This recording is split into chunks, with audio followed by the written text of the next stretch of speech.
Merci d'être resté avec nous pour cette seconde partie de Tout est dans la presse. Un débat très vif aujourd'hui sur le processus de paix. Mais amical. Mais amical, bien évidemment. Il était inutile de le préciser, Boaz. Cela allait sans dire sur le processus de paix et ses difficultés autour notamment de la 4e vague de libération de détenus palestiniens. Et puis j'aimerais vous faire réagir sur ce court extrait de l'éditorial signé du grand écrivain israélien Aleph Bet Yehoshua dans le Yediot Aharonot. À savoir que finalement, eh bien, si on résume ce que Aleph Bet Yehoshua disait, le processus de paix tue la paix. Trop de processus, c'est pas assez de paix. C'est comme ça qu'on pourrait résumer. Le processus aussi, vous savez très bien, renforce aussi les extrémistes. Donc il faut un petit peu naviguer entre les deux et surtout comme toujours, éviter qu'il y ait un vide. Valérie. Oui, ça a son sens, je trouve, notamment parce que nous sommes dans des sociétés, ça dépasse le conflit, où les mots paix, droits de l'homme, démocratie et tout ça sont complètement vidés de leur sens dans bien des cas et servent surtout au discours politique et non pas à des applications concrètes sur le terrain. Donc je trouve ça dommage. La paix, si on veut rester dans les notions importantes pour les êtres humains en général, parce qu'on parle de paix et c'est pas qu'un mot, c'est des êtres humains à la base, il y a la notion de justice qui est très importante. Vous préféreriez une justice sans paix à une paix sans justice ? Voilà, ce que je veux dire par là, si vous voulez, c'est que... Parce que si les Palestiniens exigent une justice absolue avec le retour, par exemple, des réfugiés, c'est bien évidemment irréaliste et c'est la garantie d'une situation de guerre pour encore des millénaires. Les Palestiniens sont des gens qui peuvent être très réalistes et donc très pragmatiques. Est-ce qu'ils l'ont prouvé vraiment ? Quand même un minimum. Ils l'ont déjà prouvé, il me semble. Est-ce qu'une preuve de pragmatisme, ce ne serait pas d'accepter cette demande palestinienne de reconnaître Israël comme État du peuple juif ?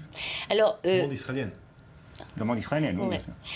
Alors, j'ai déjà répondu à cette question. Je pense personnellement que c'est contre-productif, mais moi, je ne suis rien dans cette histoire.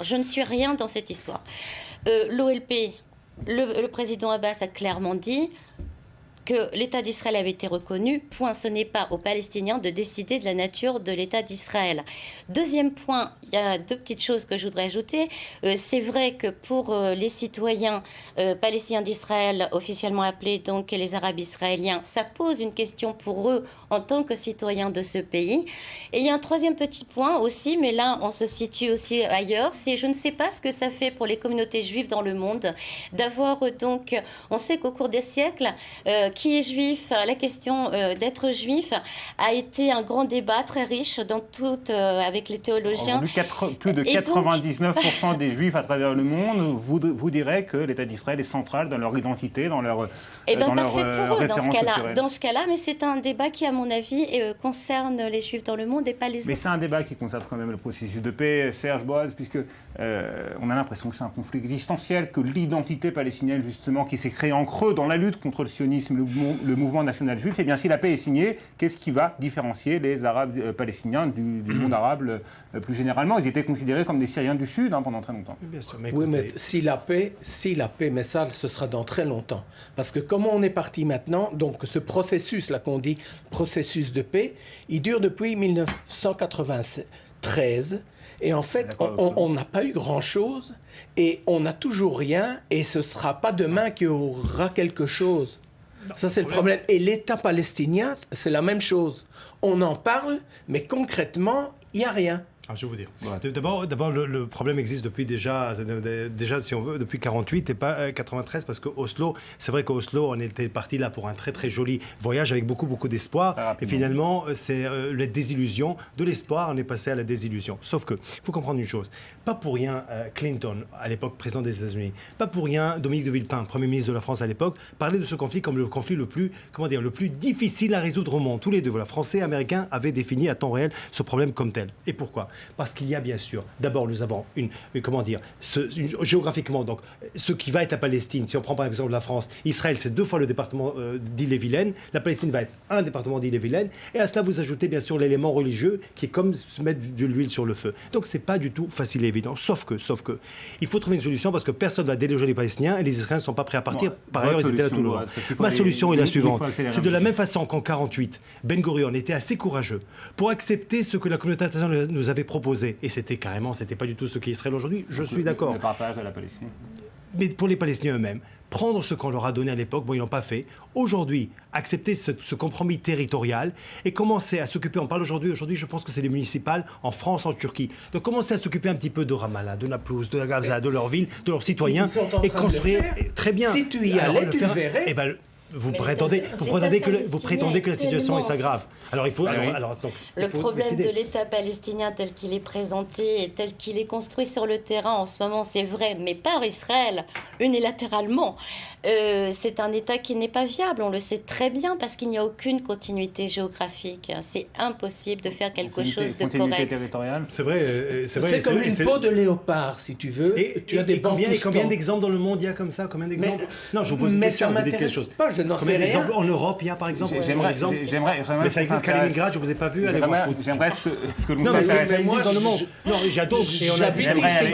J'habite ici, donc je m'intéresse à ce qui se passe. Je vais essayer de faire un petit peu de discipline. J'aimerais qu'on s'intéresse à une des conséquences éventuelles, Serge et Valérie, de l'échec éventuel des négociations de paix, puisque les Palestiniens l'ont dit à plusieurs reprises, si les négociations de paix en arrivaient à échouer, eh bien, ils s'adresseraient à nouveau aux Nations Unies, aux instances internationales, d'une manière unilatérale, pour améliorer, si vous voulez, le statut de cet État palestinien auprès des instances internationales. Et nous avons en ligne un spécialiste de droit international, le professeur Jacques Amar. Jacques Amar, bonjour.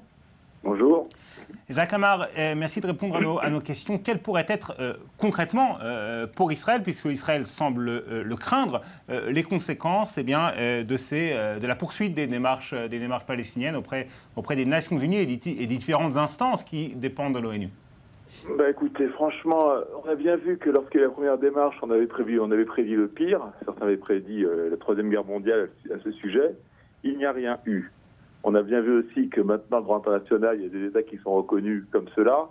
Ça ne change rien sur le terrain. Comme ça a été dit dans le débat, écoutez, on a le Kosovo. On sait bien que le Kosovo n'a aucune... est un État au sens du droit international. Pourtant, est-ce que ça change quelque chose sur le terrain? Non. Donc la vraie question, c'est la menace, c'est quoi? C'est le Cour pénale internationale. Écoutez, s'il faut trancher le litige dans le Cour pénale international, on sait très bien que les Israéliens ont également des arguments à avancer sur les violations, les crimes contre l'humanité commis du côté palestinien, donc ça ne va pas avancer grand-chose. Ok, donc pour être très clair, la principale conséquence tout de même, ce serait que les Palestiniens auraient plus de marge de manœuvre et plus de possibilités juridiques de s'en prendre à Israël en s'adressant au tribunal international de La Haye, c'est bien ça? Il y aurait plus de marge de manœuvre également pour s'en prendre aux Palestiniens. C'est un jeu de dupes. C'est une menace qui, c'est pas parce qu'on croit qu'on va gagner un procès qu'on le gagne. C'est pas parce qu'on croit qu'on peut saisir un tribunal que le tribunal va donner raison aux Palestiniens par définition. On n'a pas envie de passer notre vie dans les tribunaux, par définition également. Donc c'est pour cela que, est-ce que c'est vraiment une solution? J'en ai strictement aucune idée. Donc les craintes d'Israël, selon vous, ne seraient pas justifiées. C'est-à-dire qu'en fait, on peut, du point de vue israélien, on peut laisser les Palestiniens s'adresser aux instances internationales, revaloriser leur statut auprès notamment du tribunal international de La Haye, tout à fait impunément. Israël n'aurait rien à craindre, si je vous suis bien. C'est pas ce que j'ai dit. Ce que j'ai dit, c'est que par définition, dans un procès, il y aurait les arguments de l'autre partie, et qu'Israël aurait tout autant d'arguments à avancer sur les violations commises par les Palestiniens que par celles que les Palestiniens prétendent par rapport aux Israéliens. Donc de ce point de vue-là, c'est un vrai jeu de dupes. Et puis la deuxième chose importante à comprendre, c'est que encore une fois, on sait très bien que la moindre reconnaissance d'un État en ce moment crée des velléités indépendantistes dans le monde entier. Est-ce que les Nations Unies veulent prendre ce risque? C'est-à-dire qu'on voit bien que ce qui se passe en Crimée, avec le référendum en Crimée, certains sont en train de se dire pourquoi pas Barcelone, pourquoi pas la Corse, pourquoi pas... Donc la question, c'est que c'est même pas un problème israélien qui est en train de se poser, c'est un problème sur le statut des États dans le droit international et sur la légitimité de ceux-ci de décider qui est un État et qui ne l'est pas. Merci beaucoup, Jacques Amar, d'avoir répondu à nos questions. Je suis désolé d'avoir interrompu un petit peu brutalement, mais le temps passe. Il reste relativement peu de temps pour notre débat. Qui veut prendre la parole et réagir peut-être à ce que Jacques Amar vient de nous dire? Israël n'a rien à craindre d'un éventuel échec des négociations? En fait, moi, je crois que c'est important que les choses bougent vite. Et même s'il n'y a pas ces négociations, que les Palestiniens puissent avoir leur État, parce qu'autrement, on va au-devant de nouvelles violences. On va C'est aussi au-devant votre avis, d'une Boaz, nouvelle rapidement, intifada. Rapidement. Il faut aller vite pour les Palestiniens. Très franchement, c'est quand même eux les demandeurs, c'est quand même eux qui prétendent attendre un État depuis 48 ou depuis des siècles. Nous avons notre État qui fonctionne à merveille. Nous voulons partager notre savoir. Et juste une phrase, le fait qu'ils soient nos voisins, quand on regarde un petit peu, vous avez parlé des situations des villes palestiniennes. Il ne faut pas oublier une chose, vous avez flatté un petit peu la gestion des villes. Allez avec moi, venez avec moi. Regardez un instant, monsieur, regardez la crise de la nation arabe actuellement. Regardez l'état des Palestiniens. Je pense qu'au contraire, ils ont tout à gagner de faire la paix avec nous et de faire pour ça la paix des braves et un compromis et arrêter de jouer ce double langage, soit Rafat et soit Boumazen. 3 mots vraiment, le mot de la fin, le mot de la conclusion pour vous. Juste par rapport à ce qui vient d'être dit, donc que pour les Palestiniens, je pense que beaucoup de Palestiniens souhaitent que leur direction reprenne les démarches auprès des Nations Unies, tout simplement pour une chose très simple, c'est qu'ils essaient de voir comment ouvrir des portes, comment s'en sortir, comment essayer de secouer un petit peu, j'allais dire, le cocotier. Et c'est une des possibilités. C'est un petit peu la politique du pire, hein, s'adresser unilatéralement aux Nations Unies. Est-ce que ce n'est pas donner le coup de grâce au processus de paix? Mais juste une question aussi, est-ce qu'en parallèle, ça ne serait pas aussi bien qu'en négociant avec Israël, en voulant faire la paix avec Israël, de faire aussi la paix entre Palestiniens? Ça peut aussi beaucoup aider, vous savez, le processus de paix, je pense. La réconciliation nationale ça serait pas mal, extrêmement importante. Mais c'est déjà, a priori, c'est dur aussi pour eux-mêmes la paix entre eux, donc c'est juste pour rappeler. Important. Donc vous voyez, donc ils ont un problème pas seulement avec nous, ils ont un problème entre eux aussi. Que si ça reste comme ça, Voilà. si ça mijote dans son jus comme ça, ça va mal finir par de nouvelles violences et puis ça va pas traîner. Enfin, l'histoire ne se répète pas toujours, Serge, mais on sera là pour débattre, bien évidemment, pour reparler de ce sujet qui forcément aura encore de beaux jours ou de mauvais jours devant lui. On verra bien. Et le temps est venu de la dernière rubrique de l'émission, celle de Post-Scriptum.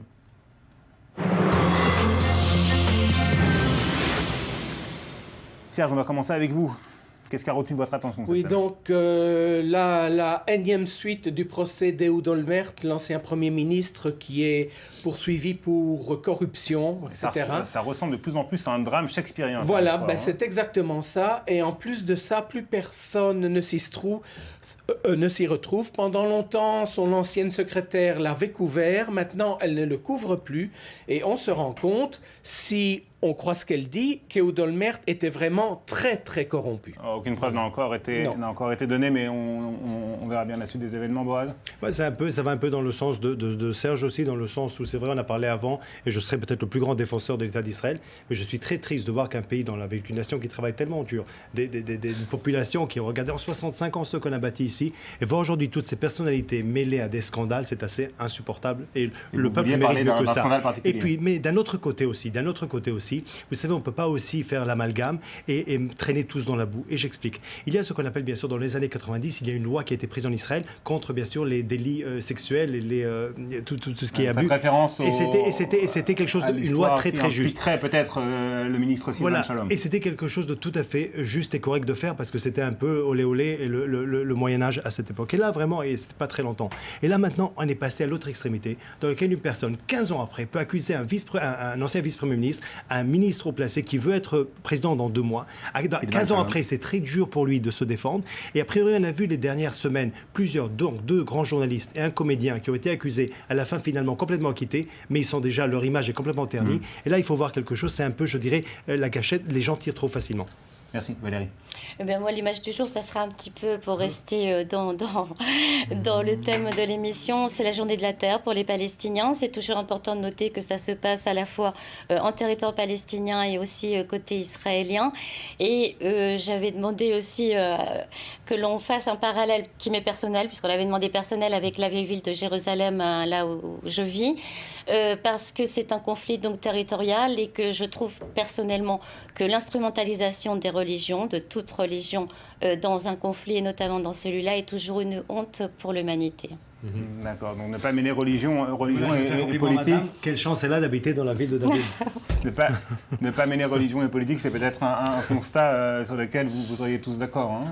Malheureusement, la religion, ça peut être quelque chose de très beau, mais malheureusement, quand on l'utilise pour justement... Moi, juste un mot, si vous permettez, je n'oublierai jamais en Mauritanie, donc terre d'islam, quand mes employés, mes amis musulmans participaient avec moi à la fin du jeûne de Kippour en priant avec moi, on pouvait voir comment la religion peut être aussi quelque chose qui unifie, surtout que c'est, encore une fois, pour rappeler exactement le même Dieu.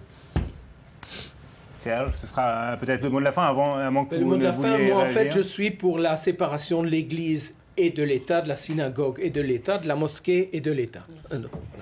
Merci Serge, Boaz et Valérie.